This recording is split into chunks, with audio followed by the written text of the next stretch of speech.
There was once a time when sleeper trains were the easiest and quickest way to get across Europe. Doesn't anybody sleep? Yes, they do. 6 to a couchette.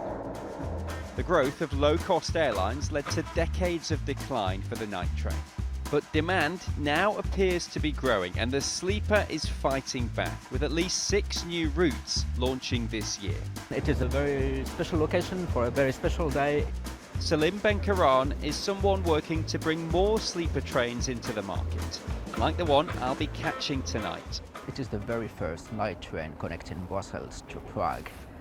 Even before, in the last decades, there were no night train connecting both of the cities. So in the context of European integration, it is a very significant day.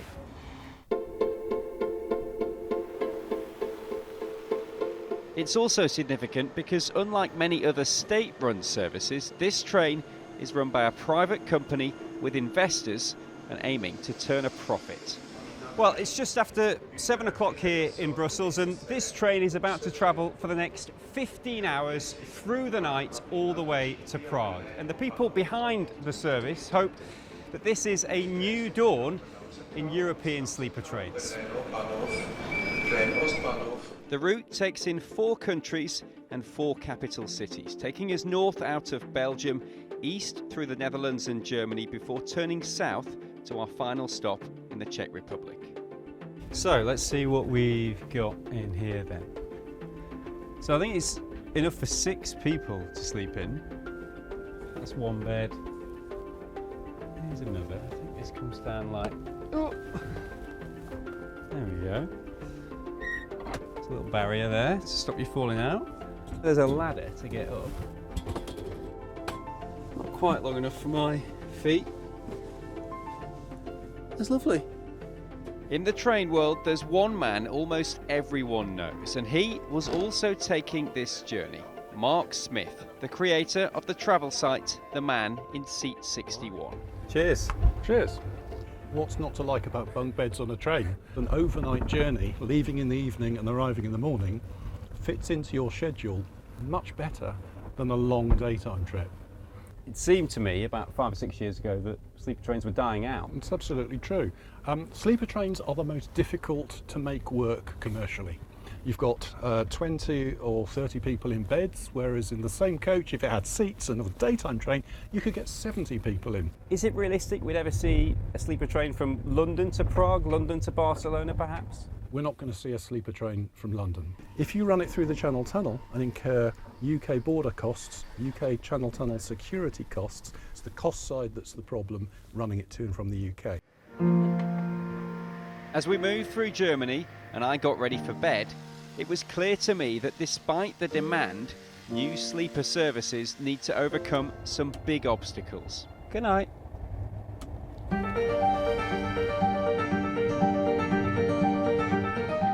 Well, it's morning, and I'll be honest, it wasn't the best night's sleep I've ever had. We've just been told we're delayed actually by around 50 minutes. There was a detour in the night at some point, but we're here.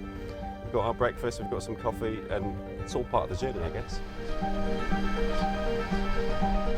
Chris, good to meet you. Chris Engelsman is the co-founder of the European Sleeper who run this service. What are the main challenges that you've faced in trying to get this service up and running? There's a huge lack of proper night train coaches at the moment in Europe. How old is this coach that we're in? It's from 1955. 1955? Yes, it's a classic one. Wow. Yeah. And why can't you find any ones newer than that?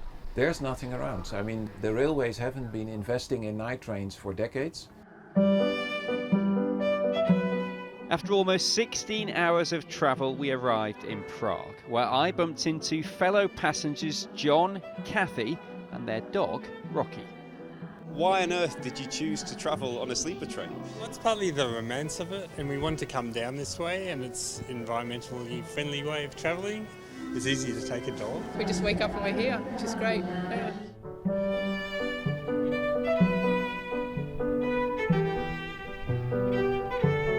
As I took in the sights of Prague, I too could see the romance of travelling by night train. It's clear why these trains appeal to people on holiday, but what about other passengers? Jan Illich works for the Czech railway company České dráhy, who've been running sleeper trains for decades. How much demand do you see for sleeper trains from business travellers? Honestly, we don't have these figures.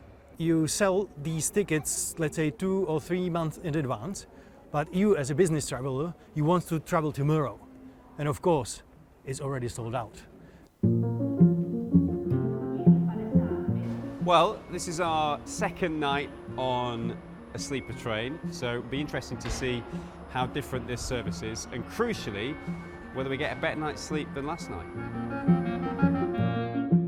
This train will take us back into Germany and wind its way southwest, where we'll cross into Switzerland and finish in Zurich 14.5 hours later. As we set off, I wanted to find out a bit more about who takes these trains. In the cabin next door, a French family and German couple meeting for the first time. You're travelling to Zurich? Yeah. Why did you choose to travel on a sleeper train? My mother and I wanted to do a trip together, but for ecological reasons, I didn't want to use a plane. You're in a room tonight. 2 strangers, 2 new friends maybe? Yeah. How is it meeting new people? Actually, it's cool because we take time to speak and discover each other's life. Hopefully just sleep through the night, and then tomorrow we will go to work straight from the train. So you need to get a good night's sleep tonight. Yeah, I hope so, otherwise it will be unproductive work. But So the kitchen is kind of small, it's not really made for a lot of food. Katarina is our onboard steward who swapped the plane for the train. I used to work almost 20 years in the air like an air hostess. I'm getting a little bit older, so now I'm settled down and I started to work on the railway. Sometimes it's even you need more balance in the train, I think, than in a plane. Yeah, really. Here it's so moving, so sometimes I'm really losing the balance.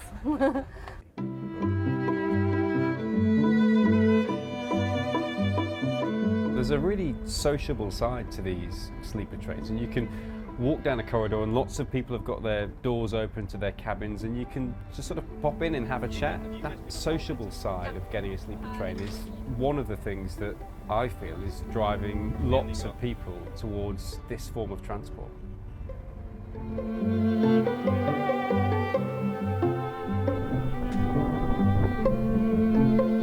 We're here in Zurich. How did you sleep last night? Not bad actually, I'm pretty surprised, but I was well equipped, so everything went smooth, it was pretty good. After 2 nights on trains, I needed a break from the railways and another perspective. I popped into the Swiss tourism office to try and find out whether new sleeper routes were having any impact on tourism. We have some lines that are coming into Switzerland from several European cities. But it's a niche, it keeps being a niche because there is 1 train per night, and we don't have to forget that still a lot of tourists are flying in.